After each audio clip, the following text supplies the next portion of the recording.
ಈ ಬಾರಿ ಕರಾವಳಿಯಲ್ಲಿ ಏಕಾಏಕಿ ಕೈಕೊಟ್ಟ ಮಳೆಯಿಂದಾಗಿ ಮಂಗಳೂರು ನಗರ ಸೇರಿದಂತೆ ದಕ್ಷಿಣ ಕನ್ನಡ ಜಿಲ್ಲೆಯಲ್ಲಿ ಜಲಕ್ಷಾಮದ ಸೂಚನೆ ಕಂಡುಬಂದಿದೆ.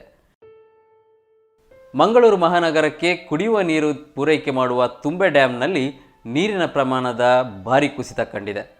ಡ್ಯಾಂನಲ್ಲಿ ಈಗ 5 ಮೀಟರ್ನಷ್ಟು ಮಾತ್ರ ನೀರು ಸಂಗ್ರಹವಿದ್ದು ಎಚ್ಚರಿಕೆಯ ಕರೆಗಂಟೆ ಬಾರಿಸಿದೆ. ಕರಾವಳಿಯಲ್ಲಿ ಪ್ರತಿ ವರ್ಷ ಏಪ್ರಿಲ್ ಮತ್ತು ಮೇ ತಿಂಗಳಲ್ಲಿ ನೀರಿನ ಅಭಾವ ಸಹಜವಾಗಿಯೇ ಕಾಣಿಸಿಕೊಳ್ಳುತ್ತದೆ. ಆದರೆ ಈ ಬಾರಿ ಸೆಪ್ಟೆಂಬರ್ ತಿಂಗಳ ಆರಂಭದಲ್ಲಿಯೇ ನೀರಿನ ತತ್ವರ ಉಂಟಾಗಿದೆ.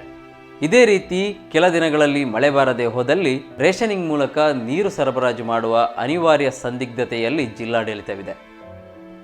ಮಂಗಳೂರು ನಗರಕ್ಕೆ ನೀರಿನ ಏಕೈಕ ಮೂಲ ನೇತ್ರಾವತಿ ನದಿಯಾಗಿದ್ದು, ಈ ನದಿಗೆ ಬಂಟ್ವಾಳದ ತುಂಬೆಯಲ್ಲಿ ಅಣೆಕಟ್ಟು ಕಟ್ಟಲಾಗಿದೆ ಮತ್ತು ನಗರಕ್ಕೆ ನೀರು ಸರಬರಾಜು ಇಲ್ಲಿಂದಲೇ ಮಾಡಲಾಗುತ್ತದೆ. 8.5 ಮೀಟರ್ ಎತ್ತರದ ಈ ಡ್ಯಾಮ್ ಮಳೆಗಾಲದಲ್ಲಿ ಸಂಪೂರ್ಣ ಭರ್ತಿಯಾಗುತ್ತದೆ. ಹೆಚ್ಚುವರಿ ನೀರನ್ನು ಇಲ್ಲಿನ 30 ಗೇಟ್ಗಳಲ್ಲಿ ಹೊರಬಿಟ್ಟರೂ ಅಷ್ಟೇ ಪ್ರಮಾಣದ ಒಳಹರಿವು ಸ್ವಾಭಾವಿಕವಾಗಿಯೇ ಇರುತ್ತಿತ್ತು. ಆದರೆ ಈ ಬಾರಿ ಕೊಂಚ ವಿಳಂಬವಾಗಿಯೇ ಸುರಿದ ಮುಂಗಾರು ಮಳೆ ಕೆಲವೇ ದಿನಗಳಲ್ಲಿ ಹೇಳ ಹೆಸರಿಲ್ಲದಂತೆ ಮಾಯವಾಗಿದೆ. ಧಾರಾಕಾರವಾಗಿ ಸುರಿಯಬೇಕಿದ್ದ ಮಳೆ ಆಗಸ್ಟ್ ತಿಂಗಳಲ್ಲಿ ದಕ್ಷಿಣ ಕನ್ನಡದಲ್ಲಿ ರಣಬಿಸಿಲು ಅಬ್ಬರಿಸುತ್ತಿದೆ. ಇದರಿಂದ ಸಹಜವಾಗಿಯೇ ನೀರು ಆವಿಯಾಗುತ್ತದೆ.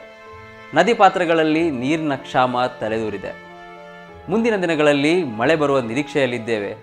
ಒಂದು ವೇಳೆ ಮಳೆ ಬಾರದೆ ಹೋದರೆ ಉನ್ನತ ಅಧಿಕಾರಿಗಳೊಂದಿಗೆ ಚರ್ಚಿಸಿ ಸೂಕ್ತ ನಿರ್ಧಾರ ತೆಗೆದುಕೊಳ್ಳಲಾಗುವುದು ಎಂದು ಮಹಾನಗರ ಪಾಲಿಕೆ ನಿರ್ಧರಿಸಿದೆ.